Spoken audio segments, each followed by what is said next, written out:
Hi! So carts, they exist. If you're watching this video, I'm assuming that you're at least a little bit familiar with carts. Actually, if you're watching this, I'm assuming that you're very familiar with it. Maybe you love them, maybe you hate them, maybe you're hitting yours right now. So anyway, those delightful little sticks of magic. I'm being so honest with you guys, those things have doomed a generation. Let the truly astonishing amount of Blinker Challenge videos that exist on YouTube be evidence of that. And I am speaking from personal experience. Now, just for some context, I had my personal CARTDEMIC a few years ago, and it happened to coincide with the lesser known, very little talked about, and I don't know if you guys have ever heard of it, the COVID pandemic. See, when that happened, I'd pretty recently turned 18. I was a fresh adult with the fervor to experience new things and live life to the fullest. And then I found a website that sold carts, and then my priorities quickly changed. I'm not going to shout out the specific company that I bought all of these carts from for a couple of reasons. One, and most importantly, when I did purchase these, I was underage. And two, the company I received these products from does still exist. And for my peace of mind, I'm not going to directly incriminate myself, just indirectly by telling the internet. And also for a surprise third reason, and this should not come off as me endorsing these products to you, especially if you are underage, it is now painfully easy to acquire these products when you are not supposed to. Now, was this my first experience with cards? No, but this was the first time I had a direct and easy source to get them from. And this is something I take for granted nowadays, being in a legal state and also being 22.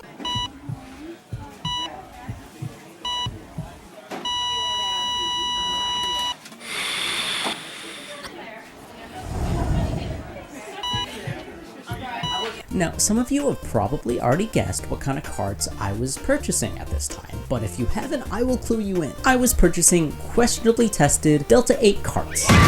Naturally. Side tangent, does Delta 8 kind of fuck you guys up too? Not like a, oh my fucking god, this shit is laced sort of way, but like in a, my life isn't and never was mine sort of way. Like if you get the vibe or whatever. And I don't know if I should attribute these feelings to Delta 8 specifically, or the whole cute little unregulated environment that they thrived in, or the unknowing amount of heavy metals that I put into my body during this time. So I'm gonna comfortably say that it was probably all three. In the process of writing the script for this video, I took a fun little trip over to the FDA's website, and it does not take long to find some concerning stuff about this shit. From carts being potentially contaminated, oh my god, from carts being potentially contaminated with assorted chemicals that if inhaled or consumed could be harmful, to products being marketed to kids in a myriad of different ways. And the second one especially doesn't look good when right above it, it mentions a report given to the FDA of a pediatric case who was coded with a medical outcome of death.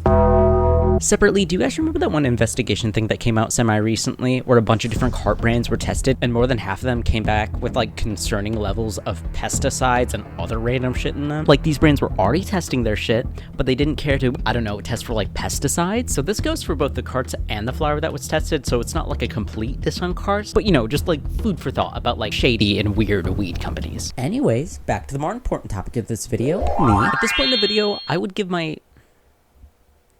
Now, this is the point in the video where I try to give you my general experience of my cart fiend era. However, and I am being so totally real with you guys, I do not remember much. Like, I remember bits and pieces, but I gotta be so real, it gets real spotty. What I do know about this time is I was repeating my senior year of high school, and from my personal account, I would not recommend adding the cart permapride debuff while you're trying to finish high school. And I think the problem with carts for me is how easy it is to get absolutely out of your mind high and have no one notice. Not notice that you're high, but not notice that you're smoking, because there's no smoke, no smell, and they are so small. Take them anywhere, use them anywhere, who cares? Although that line of thinking did make me forget about a year and a half of my life, so please take that with a grain of salt. And I'm gonna take that grain of salt and bring us to our next topic, the effects of being permafrost. For the sake of trying not to sound preachy after all of these topics, I'm gonna give you guys a personal example of why I'm talking about them. Now, first and foremost, maybe one of the things you've heard about more frequently about being a very common side effect of carts is brain fog.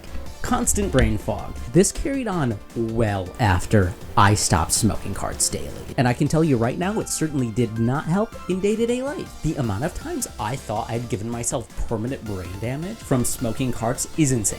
Like, not really, but I'm gonna give you an example.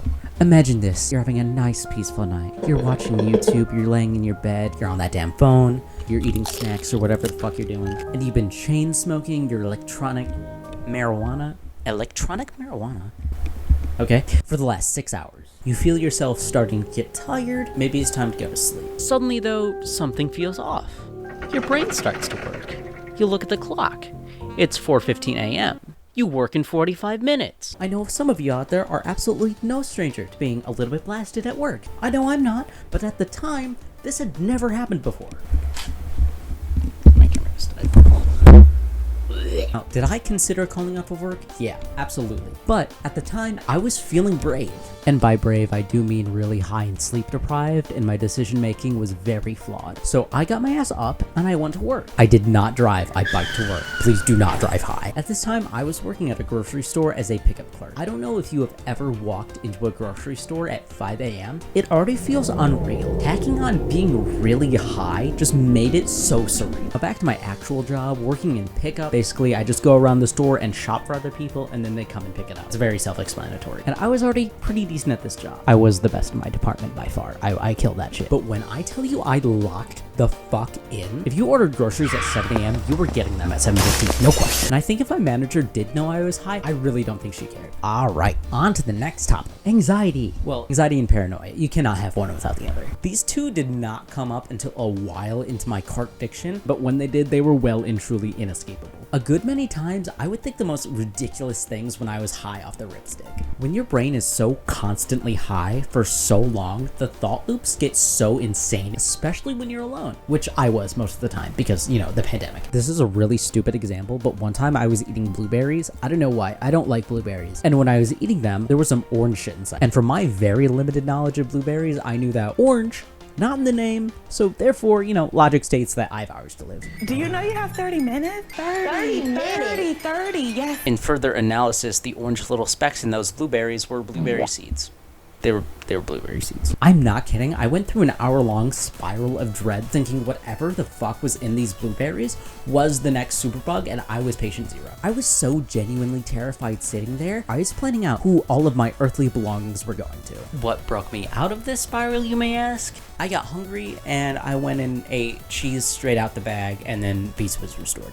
Listen, I am already stupid, and adding a blinker onto this does not do any good. Another side note, anxiety and smoking has never gone away from me. I know this varies person to person, but the more frequently it happens, the more frequently, you know what I mean. It's a loop. It's a loop. And I have a feeling it's just gonna get worse from here. So just please take this as a reminder to take care of yourself whenever you're consuming any substance, in this case weed, but any substance. Also, if I may, I would like to talk to you guys about one of my favorite little physical quirks that came along with this entire experience. I couldn't breathe properly. At the time, I mostly attributed this to the after effects of COVID, but looking back on it in hindsight, I maybe just have the smallest little inkling that filling my lungs with pen rips and heavy metals may not have been the healthiest combo.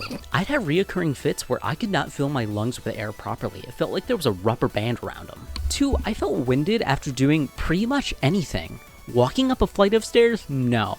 Doing cardio for any meaningful amount of time? Absolutely not. I do not have a specific example of this in mind, so please take this video of my cat as payment. You want a tiny little pancake?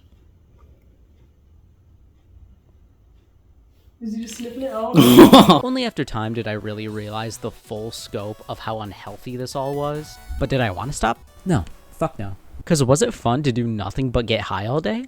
Yeah, kinda. Because when you're so used to being able to hit your little cart and feel happy and warm within seconds, I mean, who wouldn't want to do that? And that brings me to my last tiny little word, addiction.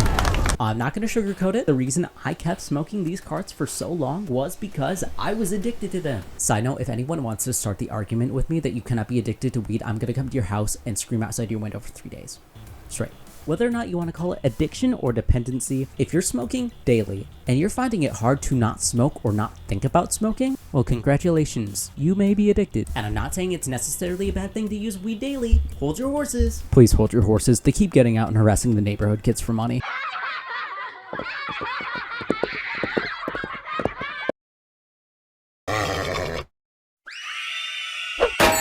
I'm just saying you might be more reliant on it than you think. I know I was. I am actually. I think after I'm done recording this, I'm gonna go smoke a fat fucking... As a preface, this is not one of my strongest examples of fiend behavior, but bear with me. A couple of years ago, I went out of state for a winter guard competition, if any of you guys know what that is. We were gonna be gone for 3 days and had a good 4.5 hour drive ahead of us. Most of that 4.5 hour drive was gonna be through the lovely states of Ohio and Indiana. If you have ever had the privilege of driving through either of these states, you know that there is nothing there but highways highways, empty fields, and maybe a gas station. So in preparation for this journey, I only packed the essentials. The pen. Now, this wouldn't be such a weird situation for me to bring a cart with me if it weren't for the fact that I was being driven by my friend's mother and uncle, who both, to my knowledge, are not very hip with the whole weed thing. Knowing this, I was not trying to cause any issues. Both of them are very lovely people. However, once again, being high all the time does wonders for your judgment. On top of this, where we were headed, Indiana, was not and is not a legal state. I'm not sure of the exact charge I would have incurred bringing a full dab cart with me, considering the fact that I was 20 years old. Legality aside, the reason I'm bringing this up is for an occurrence that happened nearing the end of this drive. At about the 3.5 hour mark into this journey, all of us were getting a little hungry, and we all thought, hey, let's go to Wendy's. I love you, Wendy's. Do you want to say anything else? So we get to the Wendy's, we go inside, and we place our orders. I think I got like a chicken sandwich or something. Popeye's chicken sandwich. And while waiting in line for our orders, I had the amazing thought. What would make this chicken sandwich hit 100 times harder? Hitting the pen in the bathroom? Hitting the pen in the bathroom. So I excuse myself, and the second I walk in there, I am hit with a wall of rancid bathroom miasma. I swear to God, this bathroom had not been cleaned in days. I'm not exaggerating when I tell you this, but it was on the walls. Like, it was everywhere. The floors were sticky. If those blueberries from earlier did not give me the next super bug, this was the place. For anyone who will never have to experience a men's bathroom, I envy you. The air in here felt lethal. I was so ready to turn around and walk out of this bathroom. But while I was standing there, I looked at myself in the mirror and looked down at the pen in my hand, and I knew what I had to do. Also, separately, when I walked out of the bathroom, the first thing that I was told is that the Wendy's employee that was constructing our order had dropped my chicken sandwich on the ground. The wrapper had opened, and he tried to pick it up off the ground, rewrap it, and put it on the tray. So random Wendy's in Indiana, you were 0 for 2. Now, please don't get me wrong, I did not make this video to deter people from using weed or carts or anything like that. I myself, big fan, avid user. Love hitting the pen, hopping on Minecraft, mining for 2 hours straight in a daze, shitting myself when I hear a cave sound, hopping off the craft, downing an entire bag of Doritos, and falling into a Cool Ranch coma. I think that might just be one of the peak human experiences ever. I would recommend it, if you're of age. Weed is just such a lovely plant. It has so many uses, whether it's recreational or medicinal. It helps me with creativity. It can be a nice alternative to wind down after a long day. It can enhance your mood, help you sleep, whatever works for you. What I do want you to take away from this video is just be mindful of how you're consuming these things, whether it's the manner of ingestion or just how much you're using. Maybe put down the cart, try some flour and see how you like it. Maybe replace the 40th pen rip of the day with a nice mindful walk. The fun of substances comes with the responsibility of moderation. And at the end of the day, everyone knows what's best for themselves. So do with this anecdote of a video what you will, and maybe reconsider the purchase of that Hawaiian fruit punch flavored cart. I don't know. Have fun, be safe, bye.